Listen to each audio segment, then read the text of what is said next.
കഴിഞ്ഞ എപ്പിസോഡിൽ പറഞ്ഞ കഥയുടെ ചുരുക്കം. സഹോദരങ്ങളായ ഷഹരിയാറും ഷാസമാനും അവരുടെ ഭാര്യമാരാൽ ചതിക്കപ്പെടുന്നു. തങ്ങളെപ്പോലെയുള്ള മൂന്നാമനെ കണ്ടെത്തുന്നവരെ രാജ്യത്ത് കാലുകുത്തില്ല എന്ന് പ്രതിജ്ഞയെടുത്ത ശേഷം രാജ്യം വിടുന്നു. അവർ ഒരു ഭൂതത്തെ കണ്ടുമുട്ടുന്നു. ആ ഭൂതവും സ്ത്രീയാൽ വഞ്ചിക്കപ്പെടുന്നു. തിരിച്ച് രാജ്യത്തെത്തുന്ന ഷഹരിയാർ രാജാവ് ഓരോ ദിവസം ഓരോ കന്യകയെ വിവാഹം കഴിച്ച് പിറ്റേ ദിവസം അവളെ കൊല്ലുകയായിരുന്നു പതിവ്. ഈ പ്രശ്നത്തെ നേരിടാനായി ഷെഹറാസാദ് എന്ന പെൺകുട്ടി മുൻപോട്ട് വരുന്നു. അവളുടെ പിതാവ് അവൾക്ക് മുന്നറിയിപ്പ് കൊടുക്കുന്നു. ഇവിടം വരെയാണ് കഴിഞ്ഞ എപ്പിസോഡിൽ നമ്മൾ പറഞ്ഞത്. ഹലോ ഫ്രണ്ട്സ്, ഈ കഥയുടെ ബാക്കി തുടങ്ങുകയാണ്. ഷെഹറാസാദ് തൻ്റെ നിശ്ചയം ആവർത്തിച്ചപ്പോൾ അദ്ദേഹം പറഞ്ഞു, നിന്റെ വാക്കുകൾ കേൾക്കുമ്പോൾ കഴുതയുടെ വാക്ക് കേട്ട കാളയുടെ കഥയാണ് എനിക്ക് ഓർമ്മ വരുന്നത്. ആ കഥ കേട്ടോളൂ. ഒരിടത്ത് ഒരു കൃഷിക്കാരനുണ്ടായിരുന്നു. പുഴക്കരയിൽ ഒരു വീടും ഫലപുഷ്ടിയുള്ള പാടങ്ങൾ സ്വന്തമായുണ്ടായിരുന്ന അയാൾ ഭാര്യയോടും മക്കളോടുമൊപ്പം സുഖജീവിതം നയിച്ചു വന്നു. പക്ഷിമൃഗാദികളുടെ ഭാഷ അയാൾക്ക് വശമായിരുന്നു. ഒരു കാളയെയും ഒരു കഴുതയും അയാൾ വളർത്തി. കാളയെ നില മുഴുവൻ ഉപയോഗിച്ചു, കഴുതയെ യാത്ര ചെയ്യാനും. ഒരു ദിവസം കാള കഴുതയുടെ തൊഴുത്തിന് സമീപം ചെന്നു. വൃത്തിയുള്ള തൊഴുത്തിൽ കഴുത സുഖനിദ്രയിലാണ്. പുഴുത്തൊട്ടിയിൽ നിറയെ പാറ്റി പിറക്കിയ ബാലയുമുണ്ട്. യജമാനൻ അപൂർവമായി പോകുമ്പോൾ മാത്രമേ കഴുതയ്ക്ക് ജോലിയുള്ളൂ. കാള നെടുവീർപ്പെട്ടു. ഭാഗ്യവാൻ. ശബ്ദം കേട്ടു കഴുത കണ്ണു തുറന്നപ്പോൾ കാള പറഞ്ഞു, സ്നേഹിത, നിനക്ക് തിന്നുകയും ഉറങ്ങുകയും മാത്രമാണല്ലോ ജോലി. ബാലിൽ തിന്ന് വിശ്രമിച്ചാൽ മതി. ഞാനിതാ നുകം ചുമന്ന് എല്ലും തോലുമായി. എൻ്റെ കഷ്ടകാലം തന്നെ. അപ്പോൾ കഴുത ഉപദേശിച്ചു, നീ ഒരു കാര്യം ചെയ്യണം. നാളെ നുകത്തിൽ കെട്ടുമ്പോൾ നീ നിലത്ത് വീഴണം. അടിച്ചാൽ എഴുന്നേൽക്കരുത്. തൊഴുത്തിൽ കൊണ്ടുവന്നാൽ പുല്ലും വൈക്കോലും തുടരുത്. ഇങ്ങനെ 2-3 ദിവസം തീറ്റി തിന്നാതെയും വെള്ളം കുടിക്കാതെയും രോഗം അവന് അഭിനയിക്കുകയാണെങ്കിൽ യജമാനൻ നിന്നെ കൊണ്ട് ജോലി ചെയ്യിക്കുകയില്ല. തൊഴുത്തിന് പിന്നിൽ നിന്നിരുന്ന യജമാനൻ ഈ സംഭാഷണമെല്ലാം കേട്ടു. അല്പം കഴിഞ്ഞ് പണിക്കാർ വന്നപ്പോൾ കാള രോഗം അഭിനയിച്ചു കിടക്കുകയായിരുന്നു. പതിവ് പോലെ തീറ്റി തിന്നിരുന്നില്ല. അവർ യജമാനെ വിവരമറിയിച്ചു, ഇന്ന് കാളയ്ക്ക് പകരം കഴുതയെ നുകത്തിൽ കെട്ടിയാൽ മതി എന്ന് യജമാനൻ ഉപദേശിച്ചു. പകൽ മുഴുവൻ നുകം വലിച്ച് നടന്ന കഴുത വൈകുന്നേരം തൊഴുത്തിലെത്തിയപ്പോൾ കാള അവൻ്റെ ഉപദേശത്തിൽ നന്ദി പറഞ്ഞു. തൻ്റെ ബുദ്ധിമോശമോർത്ത് പശ്ചാത്തപിച്ച കഴുത ഒന്നും മിണ്ടിയില്ല. പിറ്റേന്നും കഴുതയെ നുകത്തിൽ കൂട്ടി. അതിൻ്റെ കഴുത്തിലെ തോല് പൊട്ടി. അന്നും പണി കഴിഞ്ഞെത്തിയ കാള സ്നേഹത്തിനെ പുകഴ്ത്തി. കഴുത പറഞ്ഞു, എനിക്കിന്നും ശരിക്കും പണിയുണ്ടായിരുന്നു. അതിരിക്കട്ടെ, ഇന്ന് ഞാനൊരു വർത്തമാനം കേട്ടു. കാളയ്ക്ക് സുഖമില്ലെന്നും രോഗം ഭേദമായില്ലെങ്കിൽ കശാപ്പുകാരന് കൊടുത്ത് തൊലി ഉരിച്ച് മേശവരി ഉണ്ടാക്കുമെന്നും പറഞ്ഞു. അത് കേട്ട് ഞാനങ്ങ് പേടിച്ചു പോയി. നിന്റെ കാര്യം കഷ്ടമായല്ലോ. സ്നേഹിത, നീ പറഞ്ഞു നന്നായി. ഞാൻ നാളെ പാടത്ത് പോകും, നന്നായി പണിയെടുക്കും എന്ന് പറഞ്ഞ് കാള പുൽത്തൊട്ടിയിലെ വൈക്കോലും പുല്ലും പെട്ടെന്ന് തിന്നു തീർത്തു.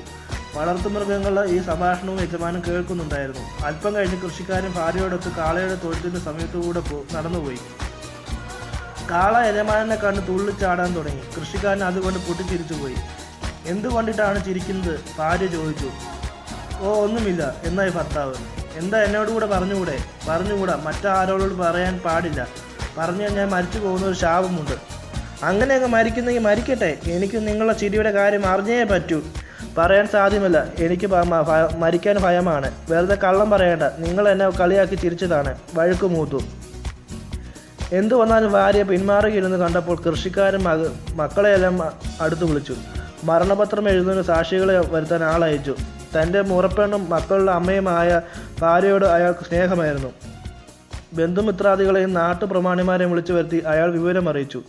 രഹസ്യം പുറത്തു പറഞ്ഞാൽ മരിച്ചു പോകുന്ന ശാപമുണ്ടെന്ന് കേട്ടപ്പോൾ അവരെല്ലാം കൃഷിക്കാരൻ്റെ ഭാര്യ ഉപദേശിച്ചു. അയാൾ തൻ്റെ ഭർത്താവല്ലേ? അയാൾക്ക് എന്തെങ്കിലും സംഭവിച്ചാൽ നിന്റെ കുട്ടികൾ അനാഥരാവില്ലേ? നീ വിധവയാവില്ലേ? വാശി ഉപേക്ഷിക്കുന്നതല്ല നല്ലത്. ഭാര്യ വഴങ്ങിയില്ല. ചാകുന്നെങ്കിൽ ചാകട്ടെ. ഞാൻ അറിയാത്ത ഒരു രഹസ്യം എൻ്റെ ഭർത്താവിന് വേണ്ട. ഭർത്താവ് അവസാനത്തെ പ്രാർത്ഥനയ്ക്ക് മുമ്പ് കൈകാലുകൾ ശുചിയാക്കാൻ പുഴയുടെ തീരത്തേക്ക് പോയി.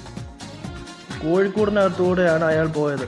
ആ കൂട്ടിൽ ഒരു പൂവൻകോഴിയും 50 പിടക്കോഴികളും ഉണ്ടായിരുന്നു. കൂട്ടിന് പുറത്തു നിന്ന നായി പൂവൻകോഴി ശകാരിക്കുന്ന കൃഷിക്കാരൻ കേട്ടു. നമ്മുടെ യജമാനൻ മരിക്കാൻ പോകുന്നു. നീ ഇവിടെ ബഹളം ഉണ്ടാക്കുന്നു.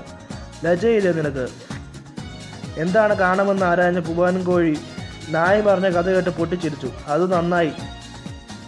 എൻ്റെ യജമാനൻ ഇത്ര ബുദ്ധിയില്ലാതായല്ലോ. ഞാനിത് 50 ഭാര്യമാരെ കൊണ്ട് നടക്കുന്നു. അദ്ദേഹത്തിന് ഒരേ ഒരു പെണ്ണിനെ നിയന്ത്രിക്കാൻ കഴിയുന്നില്ല പോലും. മൾബറിയുടെ കമ്പ് മുറിച്ച് നല്ല പെട കൊടുക്കണം. എനിക്കൊരു രഹസ്യം കേൾക്കണ്ടേ എന്ന് നിലവിളിക്കുന്നത് അപ്പോൾ കേൾക്കാം. പൂവാൻകോഴി പറഞ്ഞത് കേട്ട് കൃഷിക്കാരൻ ഒരു ഉറച്ച തീരുമാനത്തിലെത്തി. തോട്ടത്തിലെ മൾബറി ചെടിയിൽ നിന്നും ബലമുള്ള കമ്പുകൾ മുറിച്ചെടുത്ത് അയാൾ വീട്ടിലെത്തി ഭാര്യയെ മുറിയിലേക്ക് വിളിച്ചു. വാതിലടച്ചിട്ട് നിനക്ക് രഹസ്യം കേട്ട തീരൂ അല്ലേ എന്ന് ചോദിച്ചുകൊണ്ട് പ്രഹരം തുടങ്ങി. ഭാര്യ അടി കൊണ്ട് കുഴഞ്ഞു വീണു. എനിക്കൊരു രഹസ്യം കേൾക്കണ്ടേ, എന്നെ കൊല്ലല്ലേ, അവൾ കരഞ്ഞു. അവൾ പശ്ചാത്തപിച്ചത് കണ്ട് ബന്ധുക്കളും നാട്ടുകാരും ആശ്വാസത്തോടെ പിരിഞ്ഞുപോയി. ആ ഭാര്യ ഭർത്താക്കന്മാർ പിന്നീട് ഒരിക്കലും പിണങ്ങിയിട്ടേയില്ല. കഥ പറഞ്ഞു തീർത്ത് മന്ത്രി മകളോട് ചോദിച്ചു, സ്ത്രീയുടെ പിടിവാശിക്കുള്ള മരുന്ന് എന്താണെന്ന് കണ്ടല്ലോ, നിനക്കും അതുതന്നെയാണോ വേണ്ടത്? പക്ഷേ ഷഹറസാദ് പിന്മാറിയില്ല. എന്തു വന്നാലും രാജാവിൻ്റെ അന്തപുരത്തിൽ പോകാൻ തയ്യാറാണെന്ന് അവൾ പറഞ്ഞപ്പോൾ അന്നത്തെ വധുവിനെ കണ്ടെത്തിയ കാര്യം ഉണർത്തിക്കാൻ മന്ത്രി കൊട്ടാരത്തിലേക്ക് പോയി. അതിനിടെ ഷഹറസാദ് അനുജത്തി ദുനിയാസാനെ വിളിച്ചു പറഞ്ഞു, ഞാൻ കൊട്ടാരത്തിൽ ചെന്നിട്ട് നിനക്ക് ആളയക്കും, നീ ഉടനെ വന്ന് എൻ്റെ സമീപത്തിരിക്കണം. രാജാവിൻ്റെ സല്ലാപം കഴിഞ്ഞാൽ ഉടൻ നീ എന്നോട് പറയണം, സഹോദരി നിനക്ക് നല്ല കഥകൾ അറിയാമല്ലോ, ഒരു കഥ പറഞ്ഞു തരൂ എന്ന്. ഞാൻ കഥ പറഞ്ഞു തുടങ്ങും. അല്ലാഹുവിൻ്റെ കൃപയുണ്ടെങ്കിൽ അത് മുസൽമാന്മാരുടെ പെൺമക്കളുടെ മോചനത്തിനുള്ള മാർഗമായി തീരും.